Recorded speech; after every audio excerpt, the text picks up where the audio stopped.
Okie dokie. Alrighty, we're going to go ahead and get started. And this is lesson 26.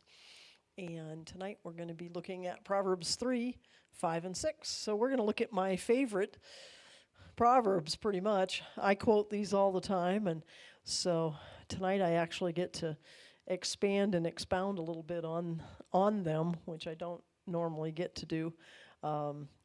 I've talked a lot about them because of the connection between the soul realm and how in these two verses it actually has all three aspects of your soul and how to line them up so that then you can get direction from God. So I'm kind of looking forward to this one, to actually be able to get it out there as a whole lesson instead of just little snippets of it when I'm teaching on other things. So tonight we're going to look at 5 and 6. Trust in the Lord with all your heart and lean not on your own understanding. In all your ways acknowledge him and he shall direct your path. So 3-step process to get to the 4th step. Most of us are like, I need direction. And that's where we want to start. And he's like, no, you kind of got to do some things in order to receive direction. I think many times we don't realize that God's already given. Our problem is not trying to get him to give. The problem is that we're not positioned correctly to receive what he's given. So this is about positioning yourself correctly to be able to receive what he's given. Oops, back one. So I've entitled this, Trust God More Than Your Own Perspective, otherwise aligning your soul. Well, for the most part, most of us are not nearly as aware of God's perspective on things as we are of our own perspective. And most of the time we're pretty confident that our perspective is the correct one, which is probably incorrect, because unless we're really lining up with him, we don't. You know, if we're operating in his, then we do. So trust the Lord completely, this verse is saying.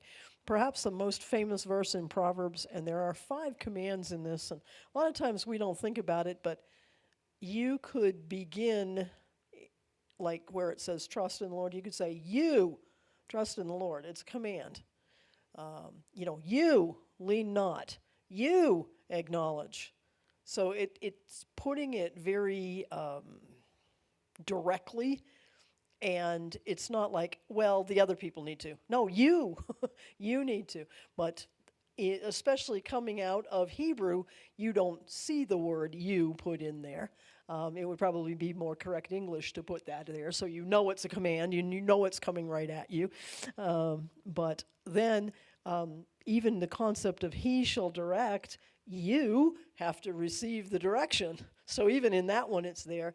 And then once you have received the direction, you must walk in it. So very personal. This isn't, turn to your neighbor and say, this tonight is about you. No, look in the mirror and say, or point to yourself and say, no, tonight this is about you. And for each one of us. And this verse has been one that's been very directional in many, many people's lives to help them to really get how to line their soul realm up. Because we talk about it, but we don't always understand what that means. So when you see heart and trust, we're looking at emotions. That's the aspect of our soul realm that we're looking at. We're going to see that in biblical Hebrew, the heart is much more than just the emotions. However, this is targeting the emotions because we're talking about trust. And trust is something that has to overcome emotions.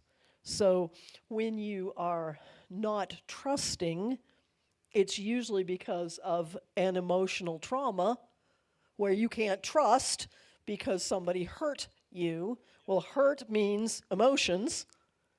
And so that's why we're going to look at that in particular, but understand, and when we get there, I'll show you how much more it really is in Hebraic understanding. And then understand and lean not, well, that's talking about your mind, how you think. And we're going to see tonight that understanding isn't a bad thing. In fact, it's all through Scripture to gain understanding. The issue is not gaining understanding. The issue is that we should not lean on our own understanding. That's the problem there. So we'll look at that. And then ways and acknowledge Him, that's your will. Your ways are your will. Once you've made up your mind to go a certain way, that is the way you exercise your will. So we're going to look at that. And then God responds. Then He directs the path. So there is it's procedural. You have to follow the steps. Just like with welding, right? There's steps. You don't just go, I think I'll do over here, and then maybe I'll do over there, and let's do the inside for a little while, right? With plumbing, yeah. Plumbing. Yeah. Plumbing's the same way, right? I mean, it's procedure. You're not gonna, let's hook up the toilet and did you hook it up to the sewer? No, I don't know where it's flushing out to. It's just, maybe down in the basement. It's okay. Didn't need that part of the procedure. So, school kids, right? All day long, procedure. Anytime anybody's out of order, what's the problem? Procedure. No, Krista's accounting, that's procedure after procedure. We all, despite the fact we probably didn't like it, but we all went through math at one point. You remember how, depending on where the parentheses are, depends on which part and which operation do you do first, and all of that, and 0 times anything is 0 unless, like what? Of course it's 0. No, it's not. So depending on what you're in. So procedure is important. So we're going to look at the procedure here. And emotions, trust in the Lord with all your heart. So in biblical usage, the heart is broader than just emotions. It can encompass thinking. But it's thinking from the heart perspective, so it has emotion connected to it. Ever thought a thought and then teared up? Okay, so emotions were really connected to that thought, right? Or maybe you watched a show and teared up. Or maybe, think about it. You watch something and you think about it and you laugh. Emotion. So a very, very tight connection between these two things. But there is a difference between our thinking and our emotions. So it also encompasses desire, choosing, which choosing kind of connects to will. So understand in Hebraic thinking, you're an integrated whole. You're not nice, neat compartments. Here's my thinking compartment, here's my feeling compartment, here's my doing compartment, and never the twain shall meet. There's big walls in between. Not really, especially not in the Hebraic understanding. So, yeah, and some people are called walls. So, but realizing that they're more like cell membranes than they are like real walls. So one cell is dependent on another cell, even though it's its own individual cell. Same way with us, with our emotions, with our mind, and with our will. They are all part of one us, but they have different functioning, and there's different things that you do with them in order to have that part of you lined up with God. Because then, not only do you have mind, will, and emotions, but you also have body, soul, and spirit. So, and we're an integrated whole of all of that. So we're wanting to see how to make the best connections within ourselves. The better we're connected with ourselves and God, the better we can connect with others. So interconnectiveness is important. So in this framework, we're going to look at the trust speaking into the idea of the emotional dimension of the soul. So our emotions continually respond to what is happening around us. Many times we don't even really think about the thought that we're thinking before we're responding emotionally. See that a lot with the kids, right? They flare, and if you stop them and say, "Why are you flaring? Why are you upset? What's going on?" They go, "I don't I don't know." Well, what were you thinking? I I don't know. Was I thinking? So many times we have this kind of strange disconnect between what we're feeling and what we're thinking, except that it isn't disconnected. It's happening because. And they say that many times, like the slippery slope between what you think and what you feel, like you're going down that slope and you don't even realize it's happened, and now you're responding, now your will is in there, and you don't even really know why. So this proverb is in particular about stopping that process, having that process lined up better so that you are the kingdom of God. You are the place where you rule and reign. Yes, for real, not, oops, no, I don't. So, like we talk about so often. So, here we respond many times. Fear says, what if? Anxiety says, I don't know what's going to happen. Disappointment says, this isn't how I thought it would turn out. Hurt says, I don't want to risk trusting again. So now here we're going down this path of trust. So hurt, again, will say, I don't know if I want to do that. But trust answers regardless of what I feel. I know who God is. So you remember last week when we were talking about it, we were saying trusting his character is one of the things that he really requires of us in order to operate in anything that he's given to us or wants to give to us. So notice Solomon doesn't say, trust your feelings. Much of our world today is saying, get in touch with your feelings, go with your heart, but it's such a hodgepodge of ideas that it's not what God's saying. So Solomon's saying, trust in the Lord.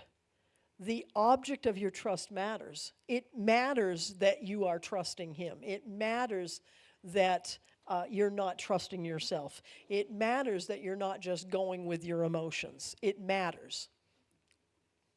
Trust is more than belief. It is dependence.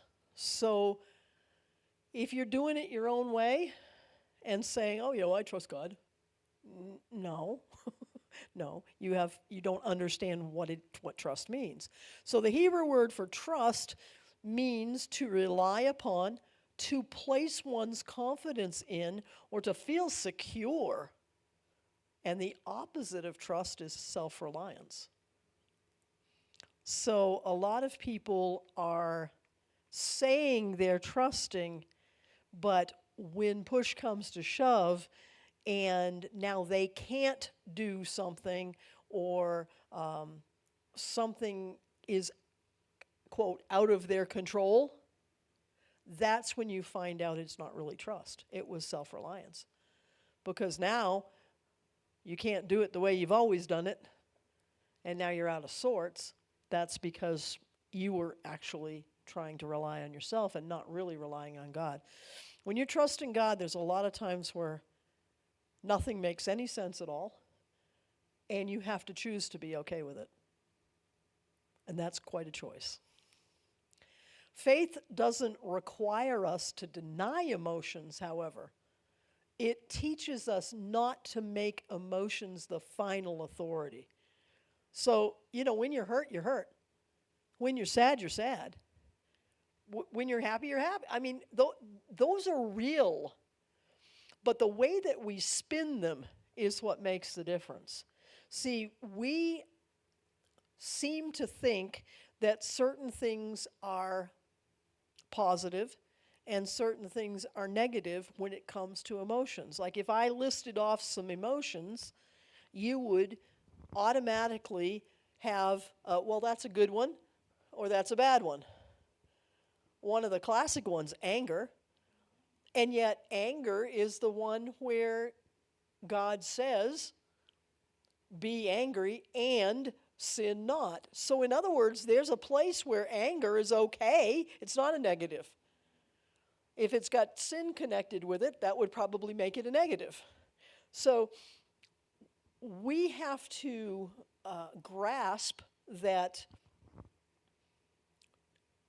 emotions themselves, feelings themselves, are neutral. It's what you do with it that makes a difference. You know, happy can be a negative emotion, especially if you're, laughing hysterically at the wrong moment, right? I mean, all of a sudden everybody's looking at you like, what is wrong with you? And then you're like,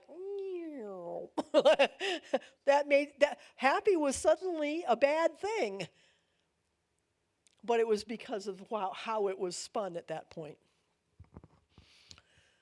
So I just pulled up a few scriptures here so that you can see these things. You can go into them and look at them. But I can feel afraid and still trust. You know, how many of us have ever heard, well, if you were really trusting God, you wouldn't be afraid? Well, that's not true.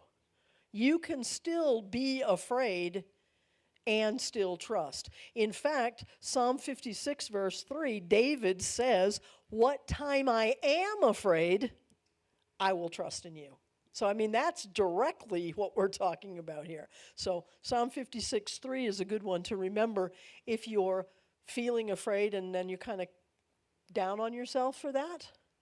No, it isn't that you have the feeling, it's what do you do with it. You have to immediately turn and go, no, it's okay that I'm afraid because I know who's bigger than my fear.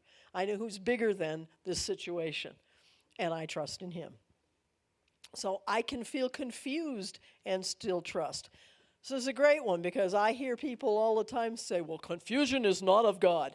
Okay, well, confusion isn't of him, meaning he's not like going, I think I'll confuse Landon today. I think that's a really good thing to do. Right? I mean, that's, God didn't wake up in the morning and decide to confuse us.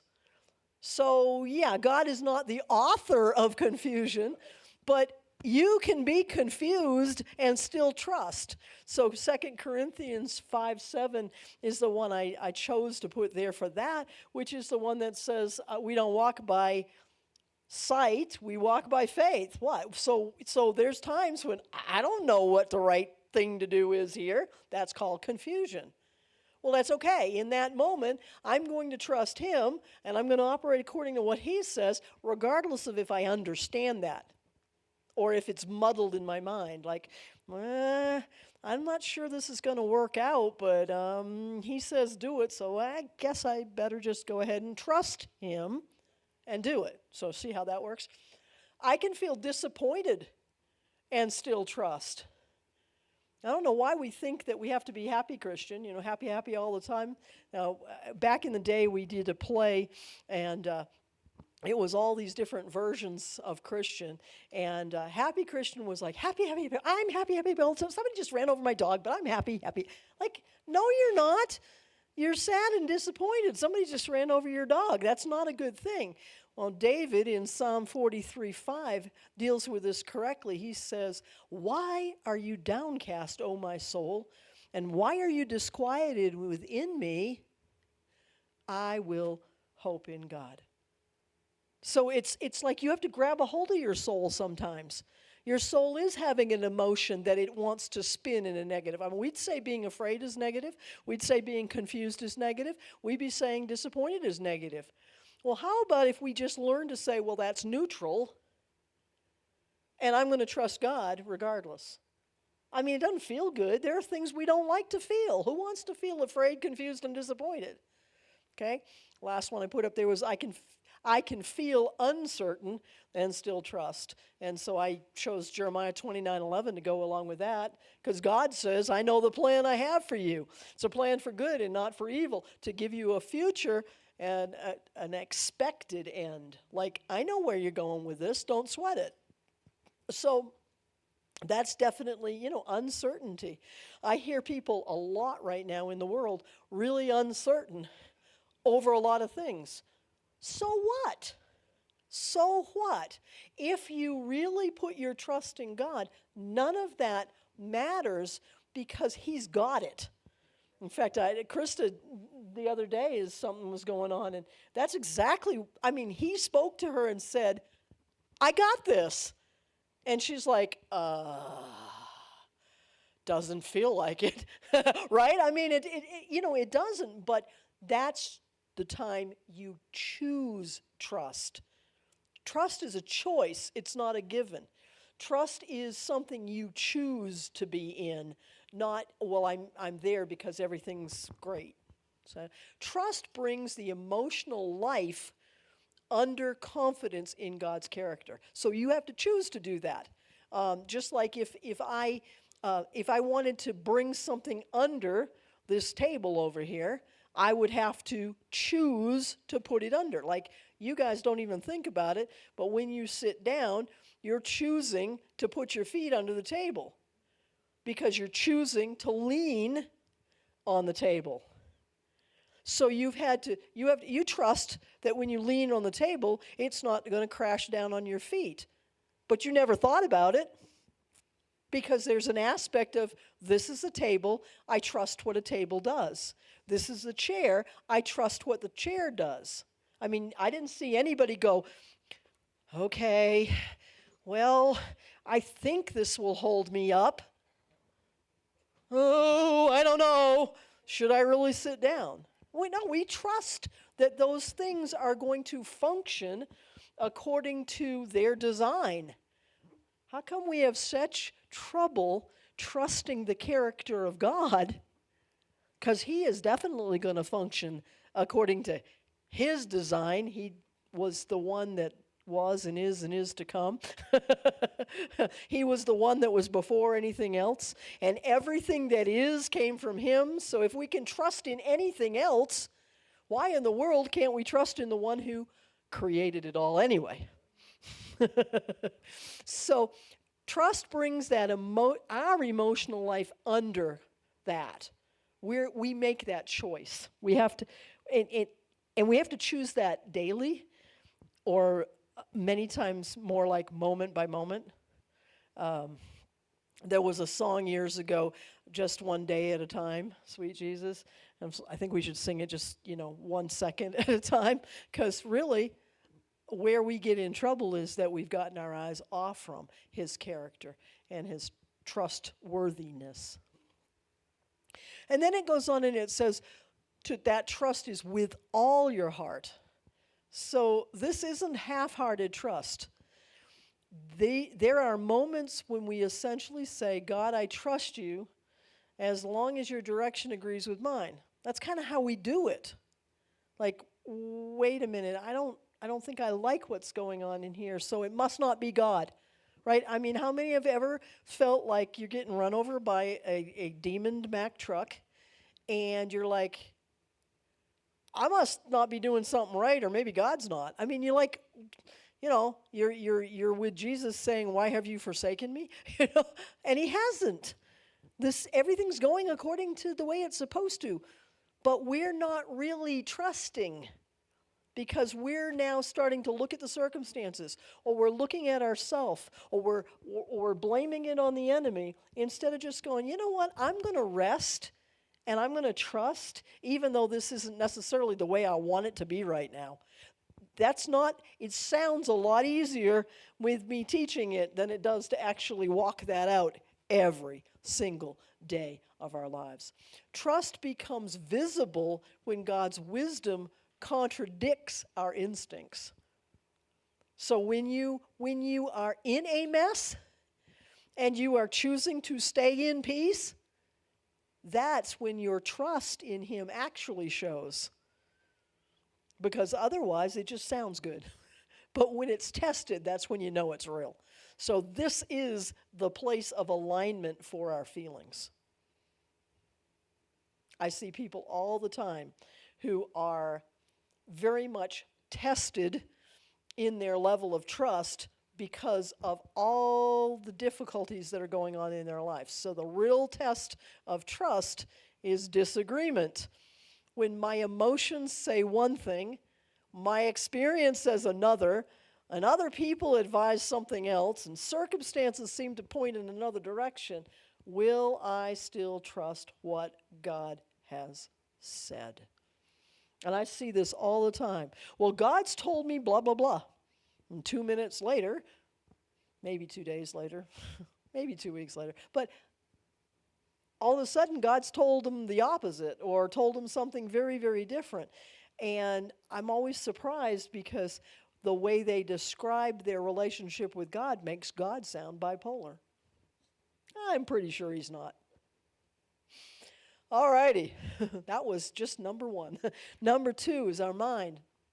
Lean not on your own understanding. So understanding belongs naturally to the realm of thought, reasoning, interpretation, and perception.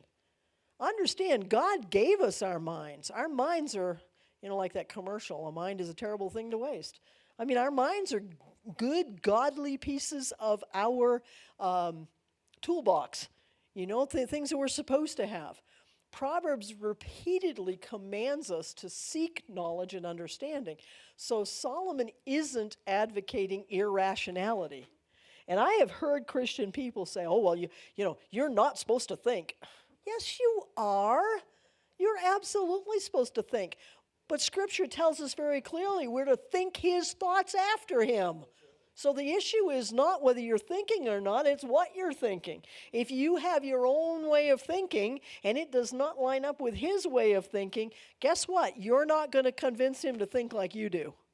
And many times, if you listen to prayers, we're praying things trying to get him to think like we do, instead of just resting in what he's done and resting in who he is and learning to think like he does about everything. Notice that Solomon does not say, don't have understanding. The entire book of Proverbs tells us to pursue understanding. The warning is don't lean on it. That's different. So let's think about that for a minute. The key word here is lean.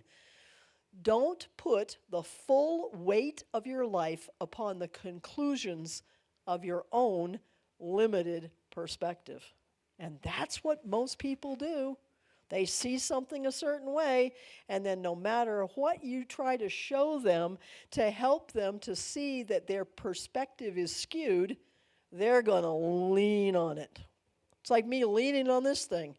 If I lean in the right spot, it might hold me up for a bit, but if I'm not careful, it'll take me for a ride to the floor.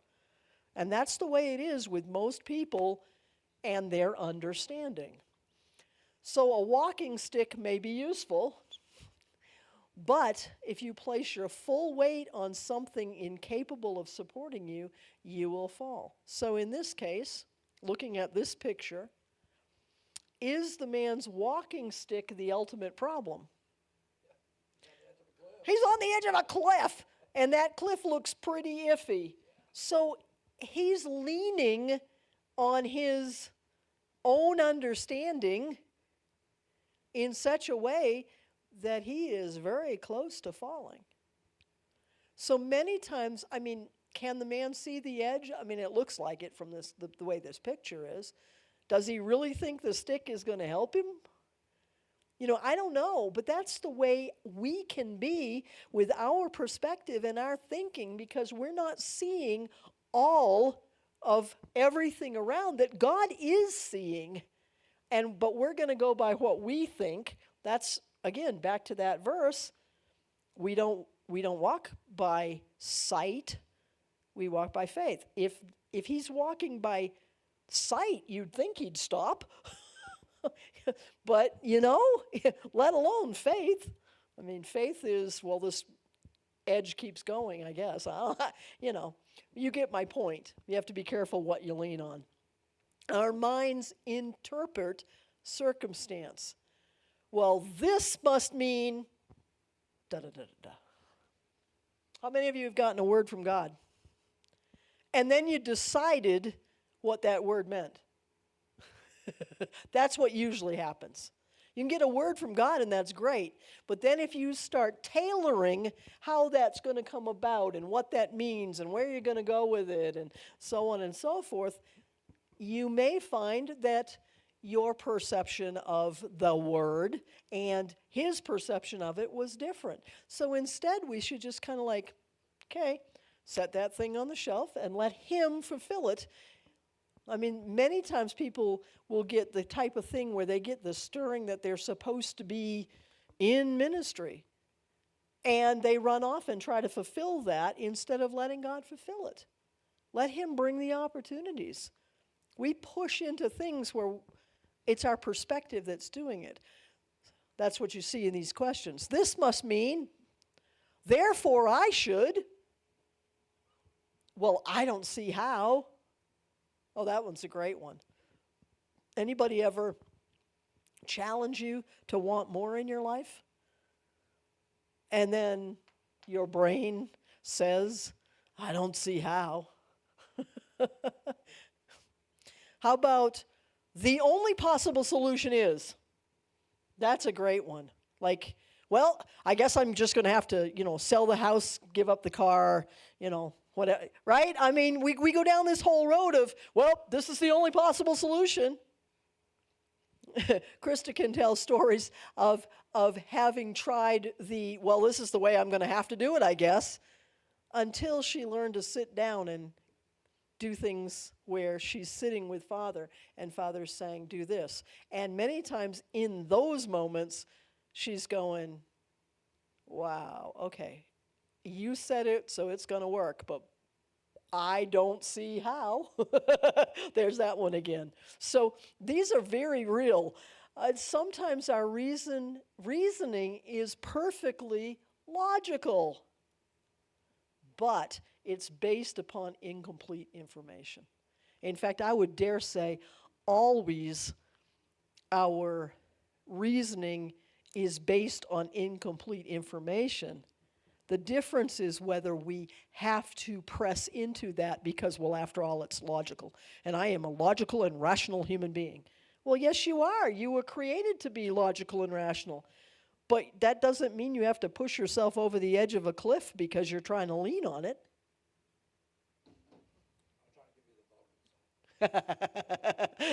Live long and perspire. So our understanding has limitations. It just does. We don't know everything. We don't see everything. And we don't know the future. I don't know how many times I hear people predicting the future of their own lives in such a manner that is absolutely not lining up with what God says about them. Because they're doing it based on family history, or they're doing it based on what people have said about them, or they're based on doing it because of something that happened to them, on and on. We don't always understand our own motives. That one gets us a lot of times. We think we're being kind and considerate or whatever, and we're actually being manipulative. And, we don't even, it's not like we intend to be, but we're still trying to protect self. We're still trying to take care of number one. And we don't even realize that. And so taking those things and saying, Father, how do you want me to proceed here? Always slowing down. Don't jump into anything. Really, I know our world says hurry, hurry, hurry. And what we end up with is hurry, scurry, and worry. We don't have to live that way. We were not created to live that way. That is the world system, and we were not created to be that. We don't know what God may be doing behind the scenes, and ultimately, that's always true. We just have had these elections and things going on. I'd say that kind of thing, political types of things, are probably the biggest place that I see this, we don't know what God may be doing behind the scenes. Because we're so sure this and this has to happen in order for this to happen, and if that happens, we're going to be in such a mess, and on and on and on we go. And many times there's something God's doing that we haven't even begun to tap in. Just ask Habakkuk. Read the little 3 chapters of Habakkuk, and if you want to study it deeper, I have a series out on my website about it. But he said he went to God and said, "How long, O Lord? Like this stuff that's going on in the world is really, really bad. And I mean, you're supposed to be holy and righteous. And how can you even stand to look at the world if all of this stuff is going on? And that sound anything like today? People will say now. But, God says to him, in the words of a song, you ain't seen nothing yet. I mean, that's what God told him. He said, oh, by the way, it's actually going to get a whole lot worse, but that's okay. I planned it that way. That doesn't sound like good news.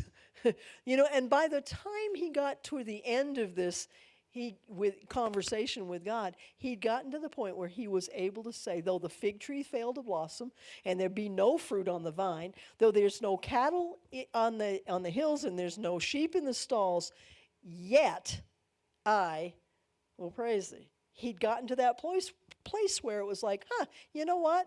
No matter how garbagey this all is, I'm going to trust you anyway.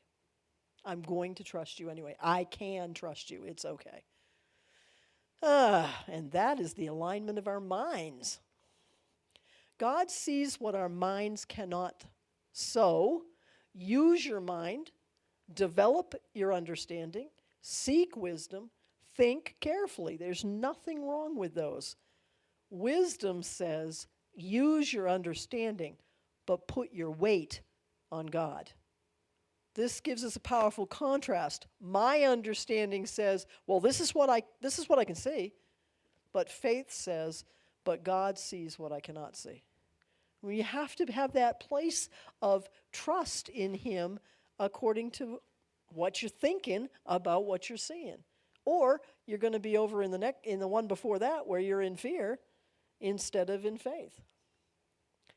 Don't make your own understanding the ultimate support for your life. I see this all the time.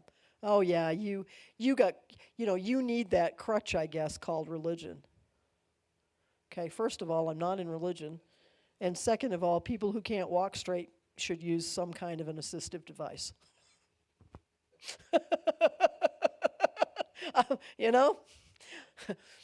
This is the place where you're bringing your intellectual realm into submission to God.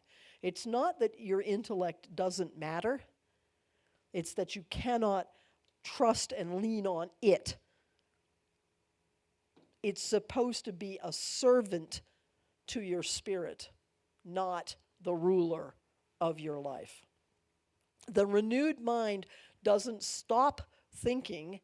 It stops insisting that its perspective is complete. That distinction is hugely important as well. Because, I meet Christians who basically felt like they were told that when they got born again, they were supposed to lock their brain in the trunk and never use it again. No, you're absolutely supposed to use it. But you're supposed to use it in service to God, not in competition with him all the time. All right. Now, number 3, the will. In all your ways, acknowledge him. Now, the verse moves from what is happening inside me to the direction in which I actually walk. So you can see that feelings and thoughts are internal, and some people are very good at hiding what they're thinking and what they're feeling, and other people blurt, and all of what they're thinking and feeling way more than you ever wanted to. But whether you are external about what you think and feel or internal about what you think and feel, what really shows the difference or shows where you're really at is what you actually do. We all grew up, I think, with the phrase, actions speak louder than words. So you can talk about how you feel, and you can tell everybody what you think, but that doesn't really prove out until you're walking it out.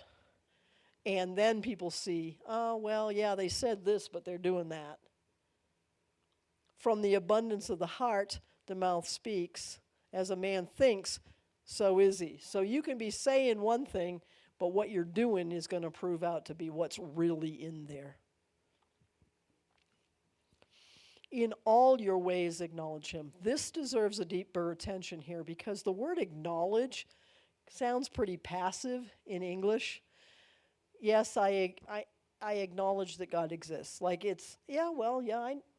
And then people say this all the time. Jeff goes out a lot on to witness to people, and most of them would probably acknowledge God exists. I mean, it's like, yeah, oh yeah, I know him. It's okay.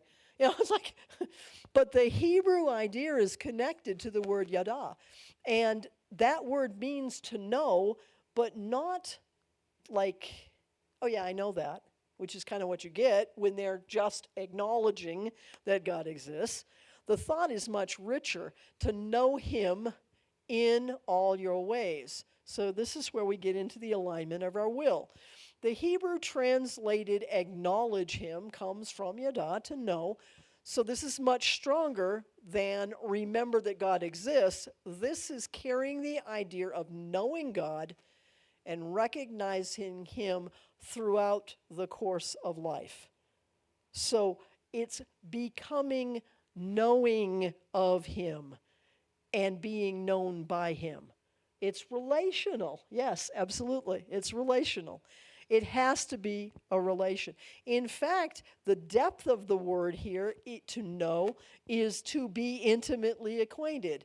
And Adam took Eve as his wife, and he knew her. That means he had a relationship with her that was intimate. This is why some of these things that we do in today's society so carelessly, we have no idea what it is that we're creating for a misunderstanding.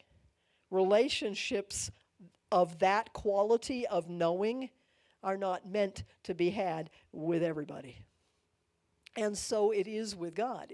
This is knowing him through the course of your life. I mean, there are many people who have known other people intimately, but it can't carry through for the whole course of life. It was a moment here, a moment there, and it was never meant to be that way. So notice this, it's in all your ways. Ways are the roads we take, or the paths we take. So those are our choices, our actions, our directions, our decisions. This is where the will become involved. Eventually, I must decide which way am I going to walk. Well, we don't even think about it. We are on autopilot so much of the time that, like, we go out the door and, we have a routine. Like, we walk, maybe you always go out the garage door. If I was at Krista's the other day and she said, well, yeah, when I came in the back door, and I'm thinking, back door? Huh, I've never been in the back door. I've always been in the front door. And at her house, neither the back or the front door feel like they're a back or front door because of the way her house is. And so I was there this weekend, and I was noticing that the front door is sort of the front, but the back door is kind of the side. But you wouldn't say that. Well, I came in the side door. Well, how come you didn't use the back door? Well, that is the back door. See, so we do these things and we call them things, but we're making decisions all the time about how we walk, how our life is going to go. Many of us think our life just goes on its own, but it's really all about choices. Well, you don't know what so-and-so did to me. Okay, victim mentality. But you're still making choices, and you're going to make a choice to continue to buy into being a victim. But it's a choice. It's still a choice. So, I can emotionally trust God. I can intellectually agree with God. But eventually, my will must choose. Is it going to be God's way? Is it going to be my way? And my way is anything that's not God's way. So that may be something somebody else talks me into because I still made the choice. We're not exempt. Oh, it just happened. Oh, the devil made me do it. No, you made a choice. So this is where surrender becomes obedience. The pathway, the continuing. Surrender once, great. Surrender for a lifetime. And you now walk an obedient life. Bring God consciously into every road you walk. Yes, I did say every. Your relationships, your finances, your career, your ministry, your sexuality, your conversations, your ambitions, your entertainment, your decisions, your disappointments, your opportunities. Most of us, if we look at that list, we can think of all the places we've not brought God in. Sometimes we know God's been saying, don't go that way, or go that way, and we go, it's my choice. Yeah, it is. Make the right one. I mean, God even says that, right? Choose ye this day whom you'll serve. Right?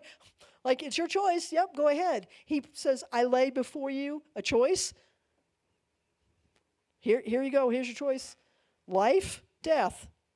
He even gives you the answer. I love multiple choice questions where you get the answers, right? I bet the kids at school would just love that if all the tests were that way. Multiple choice questions. I'm going to give you all the answers. God does that. Here's the choice. Life, death. Choose life. And we still decide, I think I'll do death. It sounds so much more fun. What? What is wrong with us? There should be no compartment of life where God is merely a spectator. We have to bring God into everything. And it's amazing how many times you will meet somebody and when you attempt to bring God into that, now you're a horrible person because you're bringing God into everything. I don't know how to have a conversation with you if I can't bring God into it. I'm going to tell you that to begin with. If you don't want to have God as part of the conversation, don't converse with me. And there are days when there are people who go, I need to not talk to you right now because I know I'm not right. Okay, fine. I don't have a problem with that. But don't think it's me doing it to you. You know, I'm always willing to talk, but I can't leave God out of it if we're going to talk, especially if you want to talk about something that's upsetting you, because I can't help you, but I know who can. So I'm going to have to bring him into the conversation, because without him in the conversation, what good is the conversation? All that conversation is a bunch of complaining. And you know, last time I looked, the Bible says, do everything without complaining or grumbling, that you might be blameless and pure children of God that shine in the midst of a crooked and perverse generation. Wow. So it's amazing that it isn't that there aren't things that are upsetting. I'm not saying that. But if you are upset by something, let's not commiserate about your upset. Let's figure out what God wants to speak into that upset so that he can turn that victim situation into victory. Because he always wants to do that. He never wants to leave us just stumbling around in our own junk. We've got to allow God to be in everything. He doesn't want to be just a spectator. There's a whole great cloud of witnesses. They're the spectators. And they're cheering us on to get us to do it right. So wisdom is living every part of life in conscious relationship with God. Notice I said in conscious relationship. And I'd say that's usually the problem, is we become unaware of him in moments. I mean, you know, we've all talked at different times about different things, and I can think of each one of you saying, well, I was messed up with this, and then, like the thing with that kid, and then you prayed, and you prayed in the Spirit, and the whole situation changed, and you're like, what just happened here? And the kid was like, what just happened here? And everybody else was like, what just happened here? I don't know, I guess God happened there. You know, why? Because you brought him into, like, out of desperation, because you didn't want to kill the kid. But I mean, that's the kind of thing. It's like, I wonder what would happen if we started in the awareness instead of got, oh, I need to be aware. Like something kicks us, knocks aside the head, and then all of a sudden we're aware. What would happen if we just chose, because it's our choice, to be aware all the time? The more that you make the choice to be aware, the more aware you'll be. We're building pathways. The biggest place our pathways are built is in our brain. It's called neuroplasticity. Our brains not only have the ability to heal, they have the ability to build new pathways. You build new pathways by repetition. Whatever you repeat, you're building a pathway on. Think about going up to the mountain and walking down a pathway. There are pathways that are well worn. There are also places that I can tell that something has walked that way, but not as often as that way. And then that's the way it is on the inside of our brain. Things have gone down this pathway, down this pathway, down this pathway, down this pathway, and it is trodden down in our brain. Sometimes those are absolutely the wrong pathways. They lead to a bad place, like that cliff that guy was on in that picture. But you are the ones who make the choice on whether to keep going down that pathway. You have to choose to start repeating going down the right pathway. And it doesn't mean sometimes you won't find yourself over here again. But the more you trodden this one, the firmer it will become. And at the same time, the more overgrown this will become. So it's two things are happening. It takes time, it takes practice, it takes repeating and repeating and repeating. So wisdom is living every part of life in conscious relationship with God. Then comes the promise, and he shall direct your paths. Now think about what I just said about building new pathways. If you line up how you feel, if you line up how you think, if you line up what you do, God builds a new pathway. He shows you, go this way. This is the way, walk ye in it, Scripture says. But you had to get to the place where you're trusting what he says. You have to get to the place where you're not going, oh, I don't know, that kind of looks like a hinky path to me. And you have to get to the place where you're saying, you know what, I choose to go this way. I choose it, I choose it, I choose it, I choose it. Direction comes when our souls are aligned. The image returns to something Proverbs uses repeatedly. Wrong way. Go that way. Life is a journey. We are walking somewhere. Every decision places our feet on a path. God doesn't simply want to tell us where the destination is. Boy, we've had enough of that in church. Let's all go to heaven. Like, just get born again and we'll go to heaven. Okay, now, we know from Ascension, yes. But that's not what they're talking about. Because what they're doing is, well, you say that prayer, you get your get out of jail free card, and at the end of this mess, you'll get to go to heaven. No wonder people are like, yeah, okay, I'll do whatever along the way. What difference does it make? I got the get out of jail free card. But that's not building anything in this life. That's hearing God to just have given you a destination. Yeah. And he doesn't want you to just have a destination. He wants to guide the path that gets you to that destination, because his destination that he sees for us is kingdom, and the kingdom operates here. So if you're not on kingdom path and you're just trying to get to heaven at the end of this mess, then you're not going to operate in kingdom power. Why would you? Even though if you've got the get out of jail free card, you've got the same spirit that raised Christ Jesus from the dead dwelling in you, quickening your mortal body, you're just not letting it.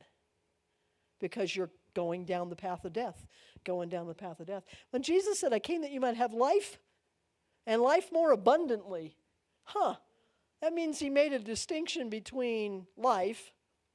I mean, to me, life is, I got my get out of jail free card, I'm going to continue with life. But life more abundantly is I get to walk in the kingdom before I use the get out of jail free card. That's oversimplified, but for tonight with 5 minutes left, that's probably what I need to say. So what I feel, what I think, what I choose, where I walk, where my life goes. It's a progression. The battle often happens between these three. Sometimes my emotions say, I'm afraid. My mind says, that doesn't make any sense. And my will stands at the intersection deciding, what am I going to do? What am I going to do? Oh, I'm afraid to go that way. I'm afraid to go this way. And none of this makes any sense. And, right? There's the battle. Anybody ever been in that battle? Maybe not today. So Proverbs 3, 5, and 6 answers all three. To my emotions, I get to say, trust him. To my mind, I get to say, don't lean entirely upon me. To my will, I get to say, choose to know and acknowledge him in this way, whatever it is that I'm about to do. Then God says, in effect, I will take responsibility for directing the path. Hey, the one who hung out the stars, made everything that is, I kind of want him to direct the path. Like that is the best tour guide you could possibly have to life's path. Why would you want anything else? You know, why hire a cheaper guide? I would be a cheaper guide. Hire him, not yourself. Okay? The phrase, all your heart, prevents divided trust. We talk about this all the time around here, right? Single-minded versus double-minded. Well, this is the place where this really shows up, is divided trust. Part of me trusts God. Part of me trusts my fear. Part of me acknowledges God. Part of me reserves the right to control my own outcome. Part of me wants God's direction. Part of me has already decided which direction God needs to give me. Again, listen to prayers. Oh God, I need you to do blah, blah, blah, blah, blah, blah, blah, blah, blah. Really? Really? What makes you think you know what you need? Well, it's obvious what I need. Really? Those are perceived needs. God knows the real needs. And humility lets you come before him to let him tell you what you really need. Solomon calls us towards an integrated inner life. We started out with this. Hebraic understanding, integrated whole. Solomon would have been speaking Hebraic wisdom. Emotions surrendered, mind surrendered, will surrendered.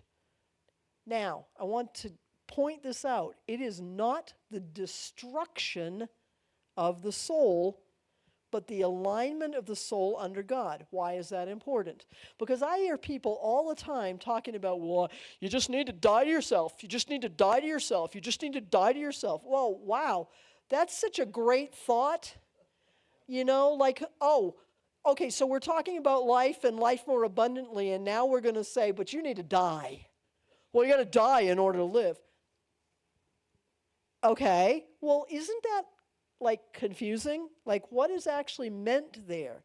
Well, guess what? Jesus died long before the cross because he suffered through lining his soul realm up. See, we don't think about this because, well, that was Jesus. Jesus was perfect. No, he dealt with every single thing that we deal with. He dealt with it perfectly to show us as a human on the earth with the Spirit within us, so can we. That's the point. That's not destruction of the soul. That's not killing your mind. You know, let's just drive an ice pick through your brain. Don't need that thing anymore. Like, don't drive one through your heart, too, because you don't want to feel anything. And now cut off your feet because, you know, we wouldn't want to go any. Like, how dumb is that? But that's kind of what we're saying when it's like, die to yourself. No, it's take the world system within you and let that die. But live to God. You absolutely are supposed to keep on living. He didn't put you here to die. So this distinction matters. Christian maturity is not to become emotionless. It isn't to become mindless, and it isn't to become passive. It is to think his thoughts after him. It is to feel what he feels, and it is to do what he does. That sounds very active, emotional, and thoughtful. So my emotions must learn to trust God. My mind learns to submit to God's wisdom, not every other thing that calls itself wisdom. And my will learns to choose God's way. Then God directs the path. We often concentrate on, he'll direct my path, because we want direction. But Solomon first addresses surrender. Surrender is much better than die. Okay? In order to surrender, you have to be alive. A dead body does not surrender. Okay? A big difference here. We ask God, which path should I take? But God is concerned with something deeper. God says to us, can I trust you with your heart? Can I challenge your understanding? Or are you going to get all offended and weird? Can I govern your choices? Can I say, no, this is the way, walk in it? Divine direction isn't merely about discovering where God wants me to go. It is about becoming the kind of person who can follow him when he shows me where to go. So, to wrap it up, emotions, trust him. I don't have to be ruled by what I feel. Mind, don't lean on yourself. I don't have to understand everything before I obey. Will, acknowledge him. I choose his way over my way. And then the path, he directs. When the soul comes under God's leadership, the life can follow God's direction. So, bottom line, surrender what you feel, surrender what you think, surrender what you choose, and trust God where he leads. All right, that is tonight's lesson.